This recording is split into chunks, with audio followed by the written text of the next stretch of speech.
बिस्मिल्लाहिर्रहमानिर्रहीम।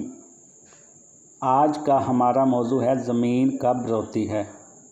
हज़रत मोहम्मद सल्लल्लाहु अलैहि वसल्लम ने फरमाया, दो मौके ऐसे हैं जब ज़मीन रोती है। पहला मौका ये है कि जब किसी नाहक इंसान को कत्ल किया जाता है।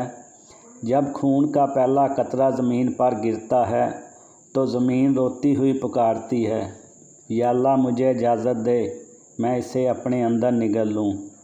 आवाज़ आती है, सब्र कर, ये तेरे अंदर ही आएगा।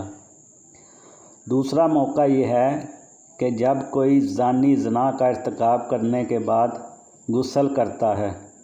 जब पानी का पहला कतरा ज़मीन पर गिरता है तो ज़मीन रोती हुई पुकारती है, या अल्लाह मुझे इजाज़त दे, मैं इसे अपने अंदर निगल लूँ। तो आवाज़ आती है, सब्र कर, ये तेरे अंदर ही आएगा। ज़िना एक बदतरीन लानत है, इसलिए हमें ऐसे बुरे कामों से बचना चाहिए और कभी भी किसी नाहक को कत्ल नहीं करना चाहिए। दोस्तों, वीडियो अच्छी लगे तो चैनल को ज़रूर सब्सक्राइब कर दें। शुक्रिया।